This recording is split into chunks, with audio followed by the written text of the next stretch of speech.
നാട്ടിലെ താരങ്ങളായിരിക്കും. പക്ഷേ ഇപ്പോൾ ബ്രില്യൻറ്റിലൊക്കെ ചെല്ലുമ്പോഴത്തെ ഒരു പ്രശ്നം എന്ന് വെച്ച് കഴിഞ്ഞാൽ അവിടെ എല്ലാം താരങ്ങളായിരിക്കും. അപ്പോൾ ആ താരങ്ങൾ ഒരു സൂപ്പർ താരത്തെ ആയിരിക്കും അവിടെ കണ്ടുപിടിക്കുന്നത്.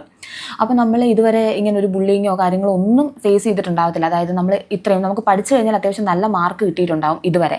പക്ഷേ ഇവിടെ എന്ന് വെച്ച് കഴിഞ്ഞാൽ നിങ്ങൾ റിപ്പീറ്റഡ് ആയിട്ട് എഫേർട്ട് ഇട്ട് കഴിഞ്ഞാൽ നിങ്ങൾക്ക് അത്യാവശ്യം നല്ലൊരു സ്കോർ കിട്ടാതാവും. അപ്പം നിങ്ങൾ പഠിക്കുന്നില്ലേ എന്നുള്ള ചോദ്യങ്ങൾ ഫേസ് ചെയ്യേണ്ടി വരും. നമ്മൾ ചിലപ്പോൾ നമ്മുടെ ലൈഫിൽ ഇന്നേ വരെ ഫേസ് ചെയ്തിട്ടുള്ളൊരു ക്വസ്റ്റ്യൻ ആയിരിക്കത്തില്ല അത്, നിങ്ങളെന്താ ഒന്നും പഠിക്കാത്തേ എന്നുള്ളത്. നമ്മൾ അത്യാവശ്യം നല്ല സ്കോറൊക്കെ മേടിക്കുന്ന കൊച്ചുങ്ങൾ, അപ്പം നമ്മളെപ്പോഴും എല്ലാവരുടെയും വായിന്ന് നല്ലത് മാത്രം കേട്ടിട്ടിരിക്കുമ്പം ഇവിടെ ചെല്ലുമ്പോൾ നമ്മൾ ചിലപ്പം ഇങ്ങനെയൊക്കെ കേൾക്കേണ്ടി വരും. ഹലോ ഗൈസ്, അപ്പോൾ എല്ലാവരും എന്ത് പറയുന്നു? സുഖമായിട്ടിരിക്കുന്നു? അപ്പോൾ നമ്മൾ അത്യാവശ്യം ഒരു നീണ്ട ഗ്യാപ്പിന് ശേഷമാണ് കേട്ടോ ഇന്നത്തെ വീഡിയോ എടുക്കുന്നത്. എനിക്ക് ഇൻറ്റേർണൽ എക്സാം ആയിരുന്നടാ, അതിൻ്റെ ഇടയ്ക്ക് പെട്ടുപോയി. നിങ്ങളുടെ കമൻസും റിക്വസ്റ്റും കാര്യങ്ങളും എല്ലാം ഞാൻ കാണുന്നുണ്ട്, പക്ഷേ കുറച്ച് ബിസി ആയിപ്പോയി. അപ്പോൾ നമ്മൾ ഇന്നത്തെ വീഡിയോയിൽ പറയാൻ പോകുന്നതെന്ന് വെച്ച് കഴിഞ്ഞാൽ വീക്ക്ലി എക്സാമിന് മാർക്ക് കുറവാണെന്നൊക്കെ പറഞ്ഞ് വിഷമിച്ച് ഒത്തിരി പേര് എനിക്ക് മെസ്സേജ് അയക്കുന്നുണ്ട്. അപ്പം എനിക്ക് പറ്റുന്ന രീതിയിലൊക്കെ ഞാൻ ഇതിൻ്റെ ഇടയ്ക്കൂടെയൊക്കെ റിപ്ലൈ കൊടുക്കുന്നുണ്ടായിരുന്നു. അപ്പോൾ അവർക്ക് വേണ്ടിയിട്ടാണ് ഞാൻ ഇന്നത്തെ വീഡിയോ ചെയ്യുന്നത് കേട്ടോ. അപ്പോൾ എൻ്റെ പേര് ശില്പ, ഞാൻ ശ്രീനാരായണ മെഡിക്കൽ കോളേജിലെ ഒരു ഫൈനൽ ഇയർ MBBS സ്റ്റുഡൻ്റ് ആണേ.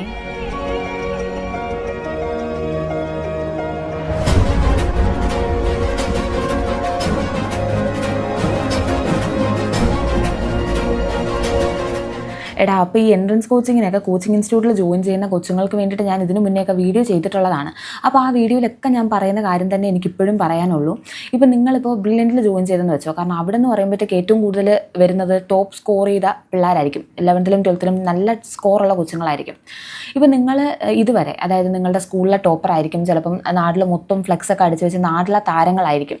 പക്ഷേ ഇപ്പോൾ ബ്രില്യൻറ്റിലൊക്കെ ചെല്ലുമ്പോഴത്തെ ഒരു പ്രശ്നം എന്ന് വെച്ച് കഴിഞ്ഞാൽ അവിടെ എല്ലാം താരങ്ങളായിരിക്കും. അപ്പോൾ ആ താരങ്ങൾ ഒരു സൂപ്പർ താരത്തെ ആയിരിക്കും അവിടെ കണ്ടുപിടിക്കുന്നത്. അപ്പോൾ നമ്മൾ ഇതുവരെ ഇങ്ങനെ ഒരു ബുള്ളിങ്ങോ കാര്യങ്ങളോ ഒന്നും ഫേസ് ചെയ്തിട്ടുണ്ടാകത്തില്ല. അതായത് നമ്മൾ ഇത്രയും നമുക്ക് പഠിച്ചു കഴിഞ്ഞാൽ അത്യാവശ്യം നല്ല മാർക്ക് കിട്ടിയിട്ടുണ്ടാകും ഇതുവരെ. പക്ഷേ ഇവിടെ എന്ന് വെച്ച് കഴിഞ്ഞാൽ നിങ്ങൾ റിപ്പീറ്റഡ് ആയിട്ട് എഫേർട്ട് ഇട്ട് കഴിഞ്ഞാൽ നിങ്ങൾക്ക് അത്യാവശ്യം നല്ലൊരു സ്കോർ കിട്ടാതാവും. അപ്പം നിങ്ങൾ പഠിക്കുന്നില്ലേ എന്നുള്ള ചോദ്യങ്ങൾ ഫേസ് ചെയ്യേണ്ടി വരും. നമ്മൾ ചിലപ്പോൾ നമ്മുടെ ലൈഫിൽ ഇന്നേ വരെ ഫേസ് ചെയ്തിട്ടുള്ളൊരു ക്വസ്റ്റ്യൻ ആയിരിക്കത്തില്ല അത്, നിങ്ങളെന്താ ഒന്നും പഠിക്കാത്തേ എന്നുള്ളത്. നമ്മൾ അത്യാവശ്യം നല്ല സ്കോറൊക്കെ മേടിക്കുന്ന കൊച്ചുങ്ങൾ, അപ്പം നമ്മളെപ്പോഴും എല്ലാവരുടെയും വായിന്ന് നല്ലത് മാത്രം കേട്ടിട്ടിരിക്കുമ്പം ഇവിടെ ചെല്ലുമ്പോൾ നമ്മൾ ചിലപ്പം ഇങ്ങനെയൊക്കെ കേൾക്കേണ്ടി വരും. അപ്പോൾ അതിൻ്റെ പ്രശ്നം എന്ന് വെച്ച് കഴിഞ്ഞാൽ അവിടെ മൊത്തം ഈ ടോപ്പ് സ്കോർ കൊച്ചുങ്ങളായതിൻ്റെ പ്രശ്നമാണ്. മാത്രമല്ല, നിങ്ങൾ എന്തെങ്കിലും ഡിഫറെൻ്റ് ആയിട്ടുള്ളൊരു എൻവയോൺമെൻറ്റിൽ നിന്ന് വേറെ തന്നെ ഒരു എൻവയോൺമെൻറ്റിലേക്കല്ലേ ചെല്ലുന്നത്. അതായത് ഇപ്പോൾ നമ്മൾ ബാക്കി ഇതുവരെയുള്ള എല്ലാ എക്സാമും ഡിസ്ക്രിപ്റ്റീവ് ആയിരുന്നു. ഇവിടെ എന്ന് വെച്ച് കഴിഞ്ഞാൽ ഒബ്ജക്റ്റീവാണ്. കുറച്ച് പേര് പറയും, അതായത് ഒബ്ജക്റ്റീവ് അല്ലേ, അപ്പോൾ നമുക്ക് എല്ലാം അതുപോലെ അങ്ങ് പഠിക്കണ്ടല്ലോ, കാണാതെ പഠിക്കണ്ടല്ലോ, അപ്പോൾ നമുക്ക് ക്വസ്റ്റ്യൻ കാണുമ്പോൾ ഓർമ്മ വരുമല്ലോ എന്നൊക്കെ ഉള്ളത്. അപ്പോൾ അങ്ങനെയൊക്കെ വിചാരിച്ചിട്ടായിരിക്കും കുറേ അധികം കൊച്ചുങ്ങളും ജോയിൻ ചെയ്യുന്നത്. പക്ഷേ ഇപ്പം നിങ്ങൾക്ക് ആ ഒരു പാട് മനസ്സിലാവുന്നുണ്ടാവും. കാരണം ഡിസ്ക്രിപ്റ്റീവിനെക്കാട്ടി പാടാണ് ഒബ്ജക്റ്റീവ്. ഇപ്പം ഒരു 10 മാർക്കിൻ്റെ ക്വസ്റ്റ്യൻ ചോദിച്ചാൽ നമ്മൾ അത്യാവശ്യം അറിയാവുന്ന എന്തെങ്കിലുമൊക്കെ 2-3 പോയിന്റ്സ് വിട്ട് എഴുതിയാലും നമുക്ക് 8 മാർക്കൊക്കെ കിട്ടും. പക്ഷേ ഇവിടെ എന്ന് വെച്ച് കഴിഞ്ഞാൽ നമ്മൾ ഒരു പോയിന്റ് നമ്മൾ വിടുന്നിടത്ത് നിന്നായിരിക്കും ഒരു ക്വസ്റ്റ്യൻ ചോദിക്കുന്നത്. നമ്മൾ പെട്ടെന്ന് മറന്നു പോകുന്ന ഏരിയാസ് വെച്ചിട്ടായിരിക്കും അവർ ക്വസ്റ്റ്യൻ ചോദിക്കുന്നത്. അപ്പോൾ നമ്മൾ അത്ര ഏരിയ പഠിച്ചത് ചിലപ്പോൾ വേസ്റ്റായി തന്നെ പോകും. അതായത് ആ ക്വസ്റ്റ്യൻ നമുക്ക് എഴുതാൻ പറ്റിയില്ലെങ്കിൽ നമ്മൾ അത്രയും കിടന്ന് പഠിച്ചത് ഇതായി പോകും. മാത്രമല്ല, ചില ക്വസ്റ്റ്യൻസ് ഭയങ്കര കൺഫ്യൂസിങ് ആയിരിക്കും. അസേഷൻ റീസൺ ഒക്കെ വരുമ്പോഴത്തേക്ക് നമ്മൾ നന്നായിട്ട് പതറിപ്പോവും. ഇതൊക്കെ നിങ്ങൾക്ക് ആ ഒരു പ്രാക്ടീസ് ഇല്ലാത്തതിൻ്റെ പ്രശ്നമാണ്. ഇപ്പം നിങ്ങൾ ജസ്റ്റ് സ്റ്റാർട്ട് ചെയ്തിട്ടേ ഉള്ളൂ, നിങ്ങൾക്ക് അത്യാവശ്യം സമയമുണ്ട്. അടുത്ത കൊല്ലം മെയിലല്ലേ എക്സാം വരുന്നുള്ളടാ. ഇപ്പോൾ അത്യാവശ്യം കൂളായിട്ട് വിടും. നിങ്ങൾ നമ്മൾ ആ ഒരു എൻവയോൺമെൻറ്റുമായിട്ട് അഡാപ്റ്റഡ് ആവാൻ കുറച്ച് സമയം എടുക്കും. ചെയ്യേണ്ടതെന്ന് വെച്ച് കഴിഞ്ഞാൽ നിങ്ങൾ പ്രീവിയസ് ഇയർ ക്വസ്റ്റ്യൻസ് റിപ്പീറ്റഡ് ആയിട്ട് ചെയ്യുക. പിന്നെ വേറെ ഏതെങ്കിലും ബാച്ചിന്, ഇപ്പം മെക്കാനിക്കൽ പ്രോപ്പർട്ടീസോ സോളിഡ്സോ ഫ്ലൂയിഡ്സോ ഒക്കെയാണ് നിങ്ങൾക്ക് എക്സാം എന്നുണ്ടെങ്കിൽ വേറെ ഏതെങ്കിലും ഒരു ബാച്ചിന്, ഇപ്പം നിങ്ങളുടെ റൂമിൽ തന്നെയുള്ള റൂംമേറ്റിൻ്റെ ചിലപ്പോൾ ആ ഒരു എക്സാം കഴിഞ്ഞിട്ടുണ്ടാകും, അവരുടെ ക്വസ്റ്റ്യൻ പേപ്പറും കൂടെ മേടിച്ചൊന്ന് വർക്കൗട്ട് ചെയ്ത് നോക്കുക. അവരുടെ ക്വസ്റ്റ്യൻ പേപ്പർ മേടിച്ച് വർക്കൗട്ട് ചെയ്യുമ്പോഴത്തേക്കെന്ന് വെച്ച് കഴിഞ്ഞാൽ, ഇപ്പോൾ ബ്രില്യൻറ്റിലെ ക്വസ്റ്റ്യൻ പേപ്പറിൻ്റെ ഒരു പ്രത്യേകത എന്ന് വെച്ചാൽ അതിനകത്ത് പ്രീവിയസ് ഇയർ ക്വസ്റ്റ്യൻസ് ഉണ്ടാവും, വേറെ ഗൈഡിൽ നിന്നുള്ള ക്വസ്റ്റ്യൻസ് ഉണ്ടാവും. ആ ഒരു എൻ്റയർ ടോപ്പിക്ക്, ആ ഒരു എൻ്റയർ ചാപ്റ്ററിലെ എല്ലാ ടോപ്പിക്കും കവർ ചെയ്തിട്ടുള്ള ക്വസ്റ്റ്യൻസ് ഉണ്ടാവും. അപ്പോൾ നമുക്ക് ഏകദേശം എല്ലാ ക്വസ്റ്റ്യൻസും പ്രാക്ടീസ് ചെയ്യാൻ പറ്റും. ഇപ്പം നിങ്ങളൊരു ഗൈഡ് എടുത്തു കഴിഞ്ഞ് കഴിഞ്ഞാൽ നിങ്ങൾക്ക് അതിനകത്തെന്ന് വെച്ചാൽ ഒരൊറ്റ പർട്ടിക്കുലർ ടോപ്പിക്കിൽ നിന്ന്, ഇപ്പം മോഷൻ്റെ സ്ട്രേറ്റ് ലൈൻ ആണെങ്കിൽ ഡിസ്പ്ലേസ്മെൻറ്റിൽ നിന്ന് തന്നെ 100 ക്വസ്റ്റ്യൻ കാണും. അപ്പോൾ നിങ്ങൾക്ക് ഈ 100 ക്വസ്റ്റ്യൻ ചെയ്യുമ്പോൾ ആ ഒരു ഫുൾ ചാപ്റ്റർ അല്ല നമ്മൾ കവർ ചെയ്യുന്നത്, ആ ചാപ്റ്റർ ഒരു ടോപ്പിക്കാണ് കവർ ചെയ്യുന്നത്. അപ്പോൾ അത്രയും സമയം പോകും. ചിലപ്പോൾ ഇത്രയും ക്വസ്റ്റ്യൻസ് ചെയ്യാനുള്ളൊരു സമയം ഒന്നും കിട്ടത്തില്ല. അപ്പോൾ അതുകൊണ്ടാണ് ഞാൻ പറയുന്നത്, അങ്ങനത്തെ ക്വസ്റ്റ്യൻ പേപ്പർ മേടിച്ച് സോൾവ് ചെയ്യുകയാണെന്നുണ്ടെങ്കിൽ നിങ്ങൾക്ക് ഇത്രയും കൂടെ ബെറ്റർ ആയിരിക്കും. കാരണം നമുക്ക് ആ ഒരു ഫുൾ ഏരിയ, ഇപ്പോൾ ഡിസ്പ്ലേസ്മെൻറ്റ്, വെലോസിറ്റി, ആക്സലറേഷൻ്റെ ഗ്രാഫ് പാർട്ട്, ഇതെല്ലാം നിങ്ങൾ കവർ ചെയ്യും. അപ്പോൾ അതുകൊണ്ടാണ് ഞാൻ അങ്ങനെ പറഞ്ഞത്. പിന്നെ അത്യാവശ്യം ടെൻഷൻ ആവാതിരിക്കുക. നമ്മൾക്ക് കാലിബർ ഇല്ലാഞ്ഞിട്ടല്ല, നമുക്ക് അത്രയും കഴിവില്ലെങ്കിൽ നമ്മൾ എന്തായാലും ഇത്രയും സ്കോർ മേടിച്ചിട്ട് ഈ ഒരു ക്ലാസ്സിൽ വന്നിരിക്കത്തില്ലല്ലോ. നിങ്ങൾ അങ്ങനെയൊക്കെ ഒന്ന് സമാധാനപ്പെടും. പിന്നെ എന്തായാലും നിങ്ങൾ പഠിക്കുന്നില്ല, നിങ്ങൾ ഇത്രയും എഫേർട്ട് ഇട്ടിട്ടും പഠിക്കുന്നില്ല എന്നുള്ളൊരു ചോദ്യം കേൾക്കുമ്പോൾ നമുക്ക് അത്രയും സഹിക്കാൻ പറ്റത്തില്ല. കാരണം നമ്മൾ ഇന്നേ വരെ ആ ഒരു ക്വസ്റ്റ്യൻ ഫേസ് ചെയ്യാത്ത ആളുകളായതിൻ്റെ പ്രശ്നമാണ്. പക്ഷെ നമ്മൾ അങ്ങനെയല്ലേ, നമ്മളിപ്പോൾ എന്തായാലും നിങ്ങൾ ജോയിൻ ചെയ്യാൻ പോകുന്നത് MBBS എന്ന് പറഞ്ഞൊരു കോഴ്സിലേക്കാണ്. ആ ഒരു കോഴ്സിലെന്ന് വെച്ച് കഴിഞ്ഞാൽ അത് അത്ര നിസ്സാരമല്ല. നമ്മൾ അത്യാവശ്യം മെൻ്റലി സ്ട്രോങ് ആവണം. നമ്മൾ എന്തൊക്കെയാണ് കേൾക്കേണ്ടി വരും. നമ്മൾ എത്ര പഠിച്ചാലും ചിലപ്പോൾ 50 മാർക്ക് കിട്ടത്തില്ല, ഫെയിലായൊക്കെ വരെ പോവാം.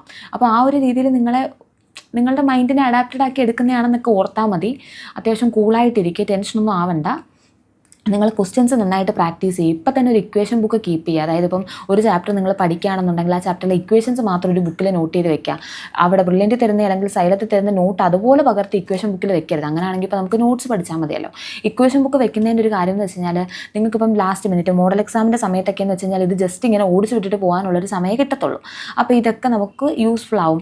പിന്നെ കുറേ പേര് ഇപ്പം തന്നെയും ചില ബാക്ക്ലോഗ്സ് വന്നിട്ടുള്ള കൊച്ചുങ്ങളുണ്ടാവും. നിങ്ങളിപ്പം തൽക്കാലം പിന്നെ ഒരു പരിധിവരെ നമുക്ക് ആദ്യത്തെ ഒരു ഫേസ് എന്ന് പറയുന്നത് സിമ്പിൾ ചാപ്റ്റേഴ്സ് ആയിരിക്കും. അപ്പോൾ നമുക്ക് ബാക്ക്ലോഗ്സും കൂടെ കവർ ചെയ്ത് പോകാനായിട്ടുള്ളൊരു സമയം കിട്ടും. പക്ഷെ അങ്ങോട്ട് ചെല്ലും തോറും നമുക്ക് ടഫായിട്ടുള്ള എക്സാംസ് വരും. അതായത് എന്താണ് ഇക്വിലിബ്രിയവും ഫോട്ടോസിന്തസിസും അതുപോലെ തന്നെ ഫിസിക്സിൽ ഇപ്പോൾ റേ ഒപ്റ്റിക്സും ഒക്കെ ചേർത്ത് എക്സാം വരും. അപ്പോൾ നമുക്ക് ബാക്ക്ലോഗ്സ് ഉള്ള ചാപ്റ്റേഴ്സ് ഒന്നും അതിൻ്റെ കൂടെ ക്ലിയർ ചെയ്യാൻ പറ്റത്തില്ല.